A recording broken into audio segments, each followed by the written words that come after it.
Welcome to the Whiskey Vault. I'm Daniel. I'm Rex. It's is Rare Whiskey Friday. Oh, this is thing. Okay. It's your turn. I've been taking it from you for a while now. Did you? Yeah. I've done the last several.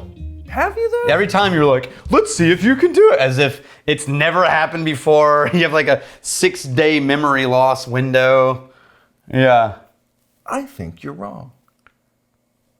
Challenge accepted. Yeah. It's possible I'm wrong. So, Rare Whiskey Friday. All right, let's see what it says. All right, it's Rare Whiskey Friday. Go ahead. Welcome to Rare Whiskey Friday. Go if you and sample. Yeah, but I think there was the one right before that. I think you might have done it. Don't pity agree. Don't pity. Let me wallow in my wrongness. God. Now I'm all flustered. I'm not going to get it. Welcome to Rare Whiskey Friday, where we go through and get first impressions on several different whiskeys. These aren't necessarily large brands. Sometimes they are. More often than not, these are going to be your smaller craft distilleries without a tremendous amount of distribution. If you should be so lucky as to live in a place where you can get your hands on these whiskeys, you're welcome for the review. Thank you to the magnificent ambassadors. This is a gift. Fine. So no. Fine. You would have failed me for that delivery. This is a gift from Magnificent Bastard Jim Foster. Jim Foster, you magnificent bastard.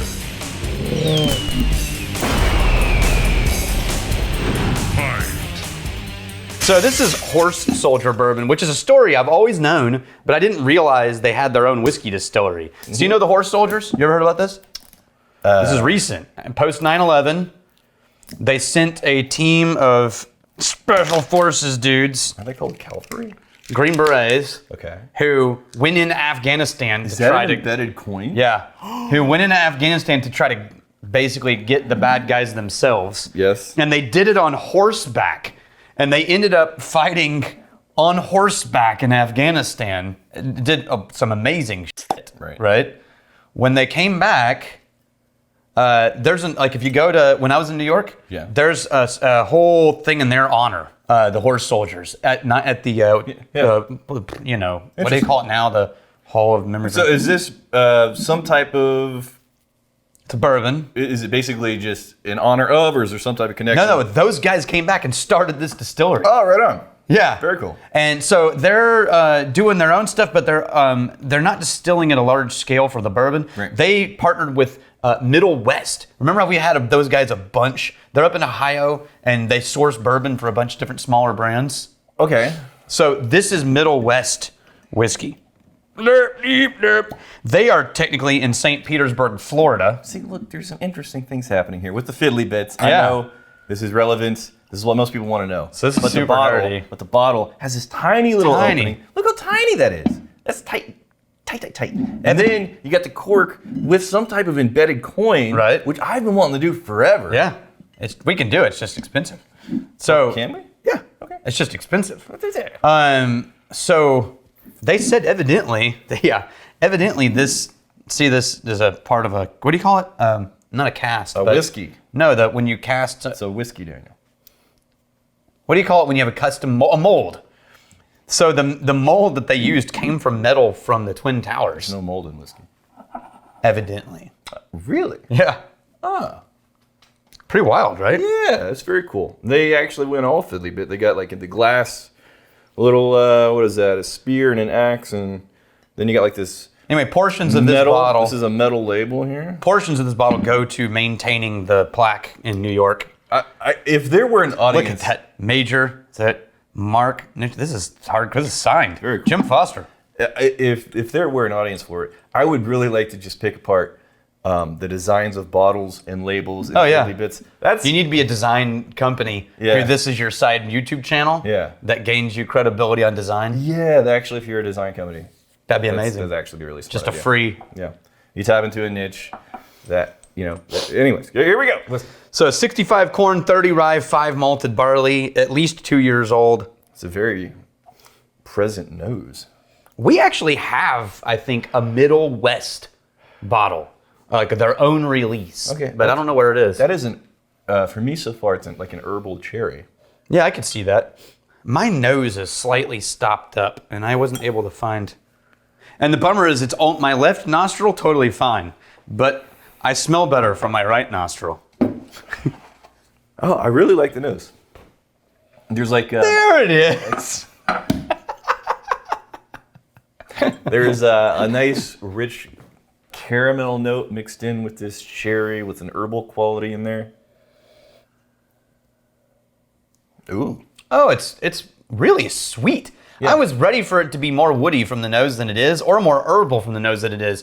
But it's really ringing in with vanilla cream and brown sugar. I was gonna say like a sweet cream. Yeah. Definitely a sweet, creamy quality to that taste. Yeah, like the kind of cream you get with berries and cream. And the creaminess. The cream, Daniel. It's creaming for days. The cream. Why do you always have to do that?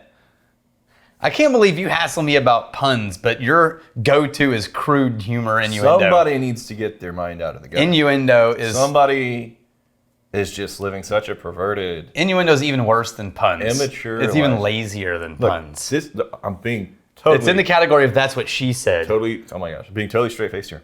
The cream note Yeah. is the longest lasting note. It finishes No, I with agree. a strong dose of cream. I agree. Okay. Yeah. So But when you use it as a verb... I verb all of the things. I'm verbing constantly. See? I did it I'm again. verbing. See, I just did it.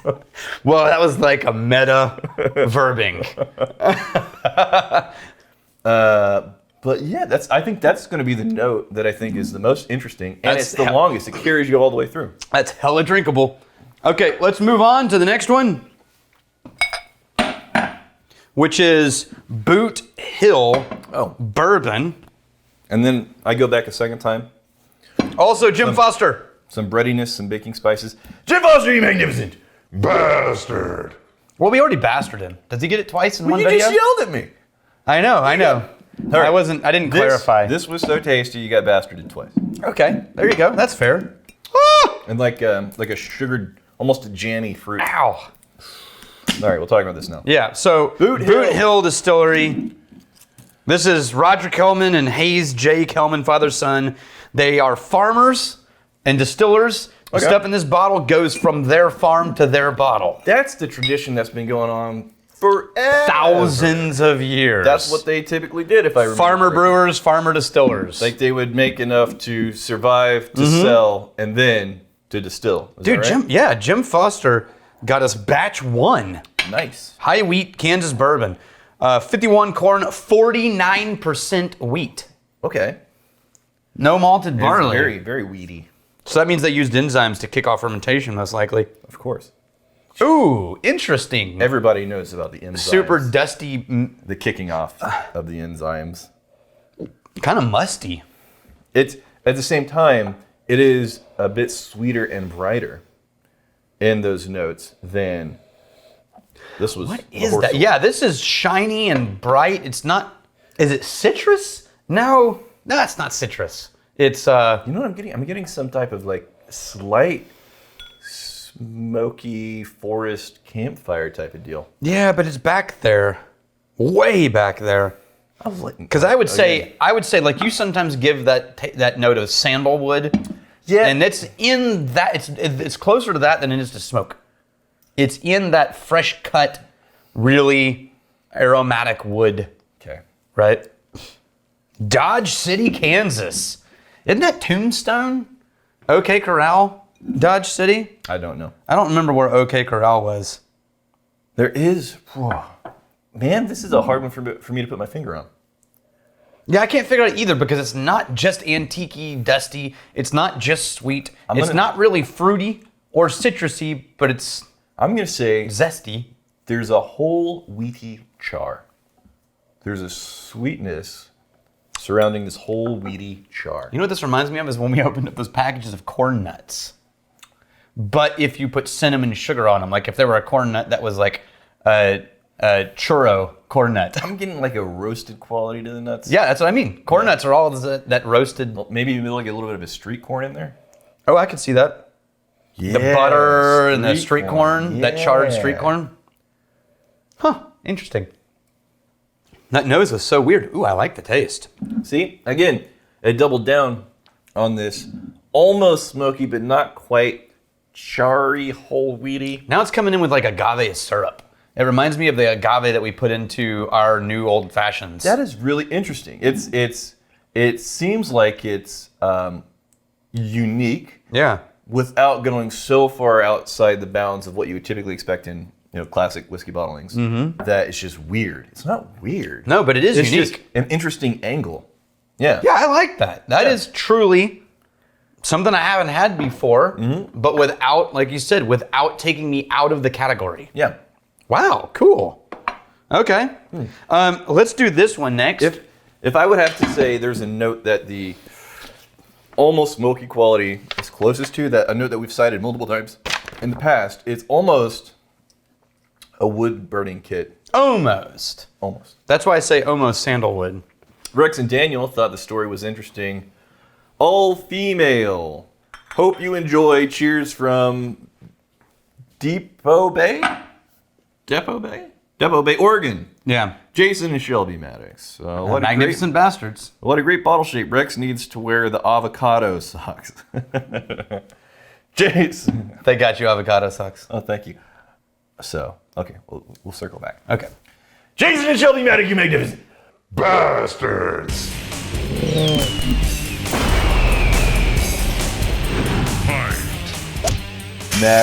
Maddox. There's Yeah. an extra syllable. Yeah. Wait. So just put this in after the fact, Dan. Now you just chop that and you put it. Because that's how it works. Not Maddox. That's how the editing works. Maddox. Yeah, seamless. All right, so this is a distillery, all female-owned distillery, Portland, Oregon. Right.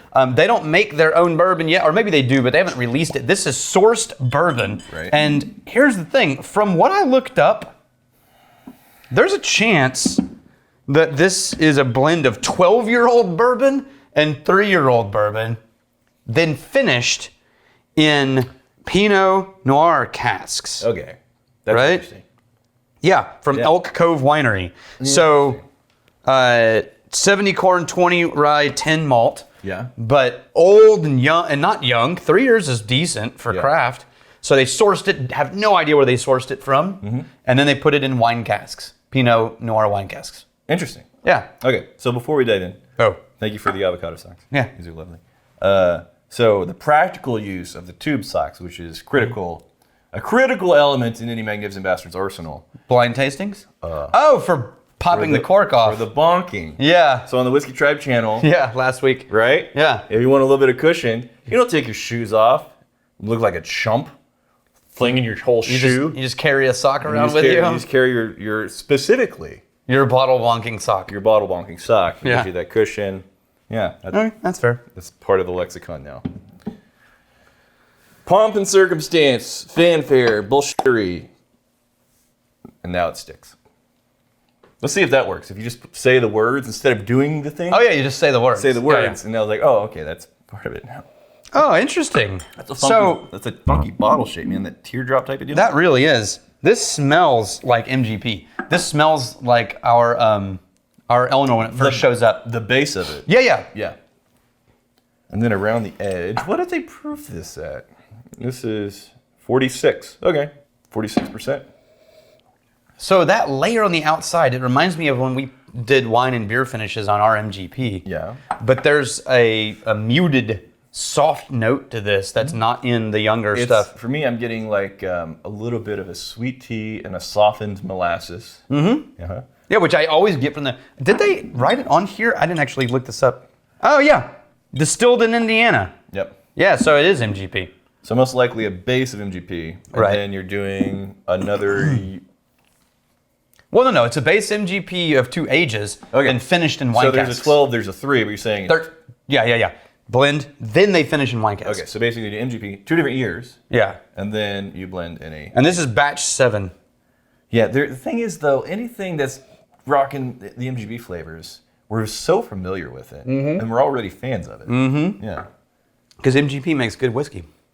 Oh, that Pinot Noir adds a really interesting note. That's almost pipe tobacco.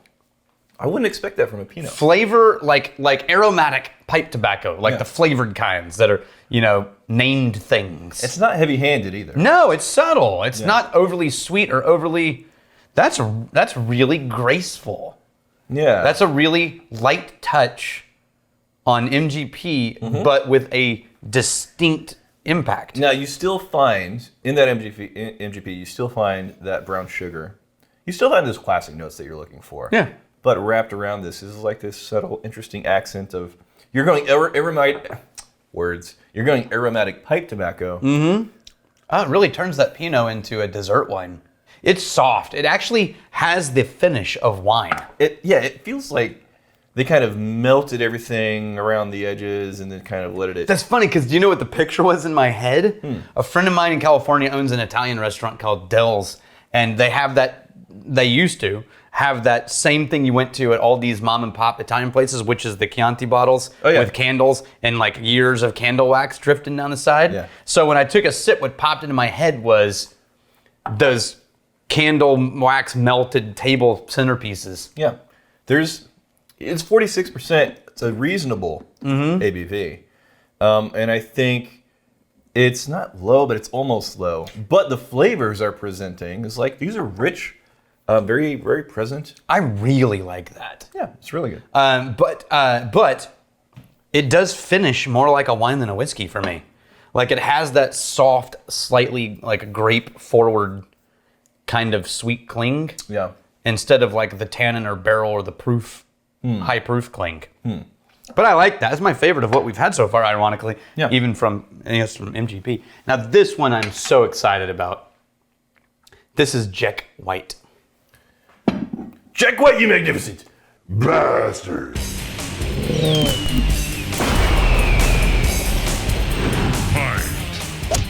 Remember last week we did the... Wait a minute. 10th Street. 10th Street American Single Malt Peated? I remember this bottle because it's so unmemorable. Yeah. In terms of the design of the bottle. No. It's perfect. Shut your mouth, Mr. Blackbeard. Oh my God. Classic. Classic. Look, classic doesn't mean... And this is coming from someone who homeless chic is a real thing, too. And you're going to bash like a classic jeans and black V-neck because you're more enamored with homeless chic?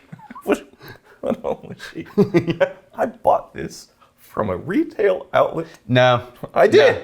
You found this in the bulk bin at Goodwill.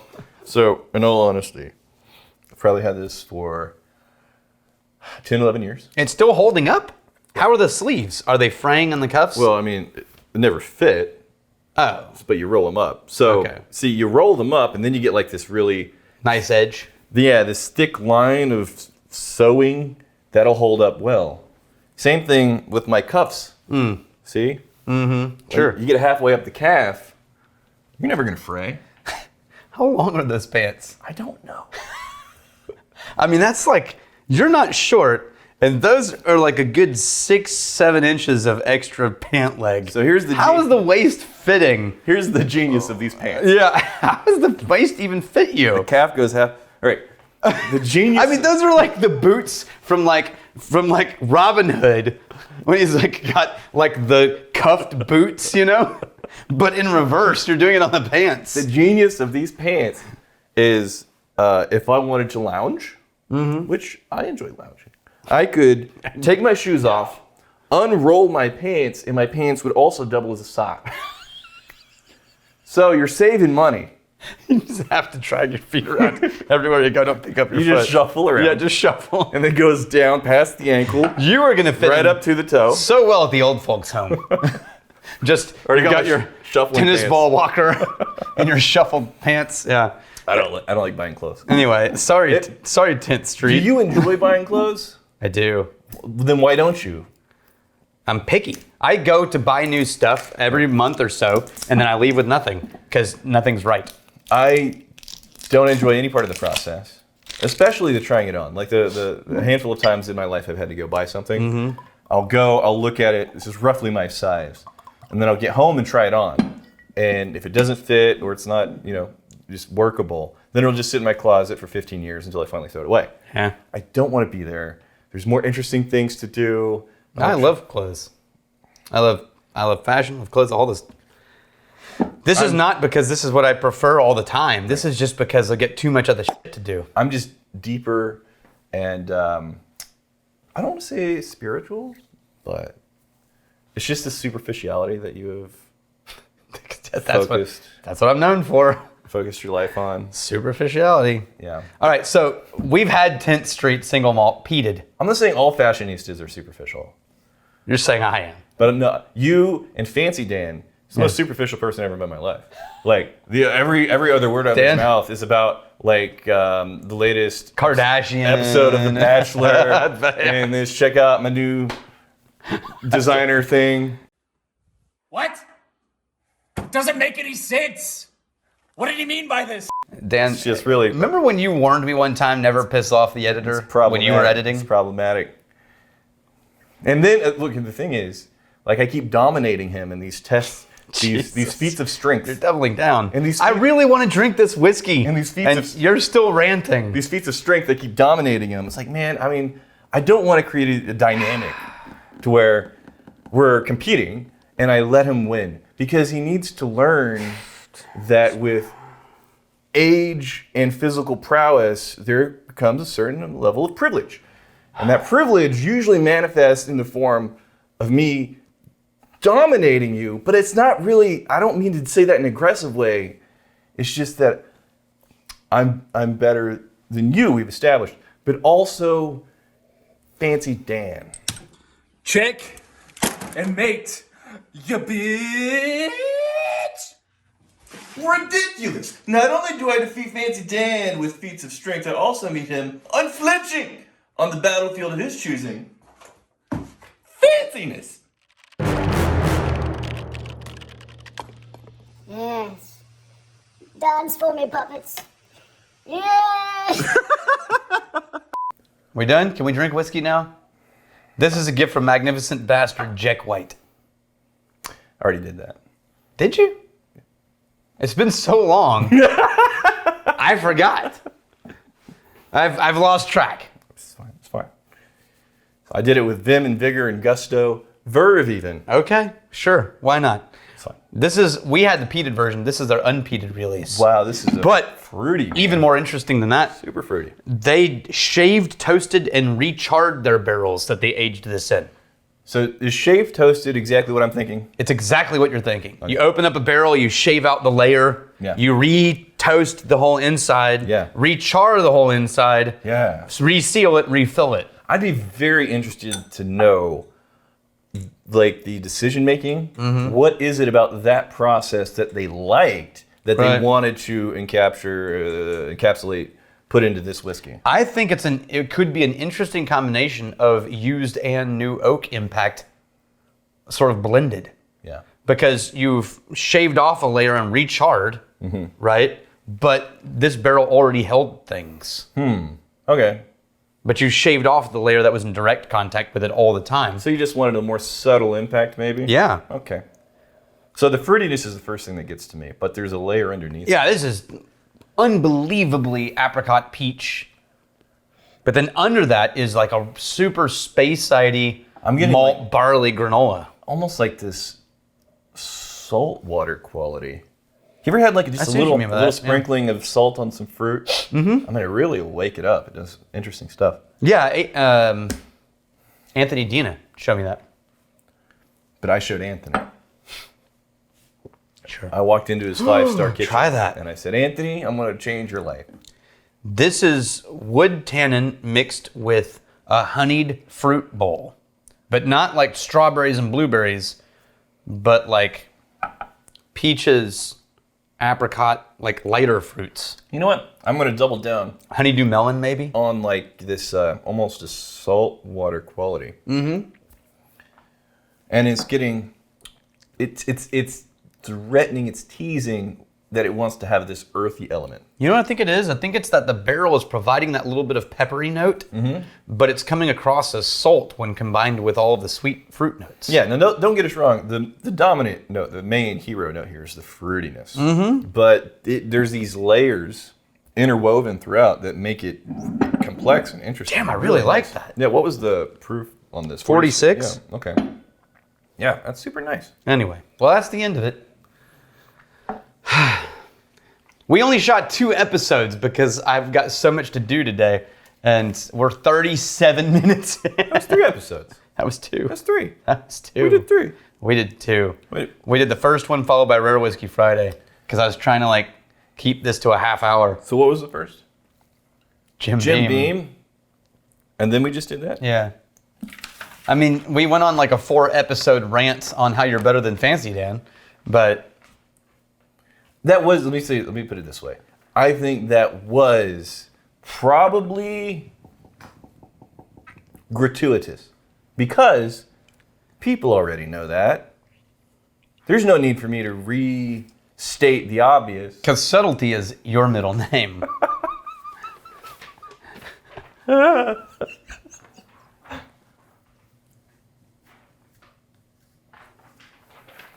No, there's no comments. I know. Friday. I know. I'm just Yeah, I don't giving. know what you're doing over here. No, but these are unread comments. They are because I forgot it was 2 Rare Whiskey Friday episodes.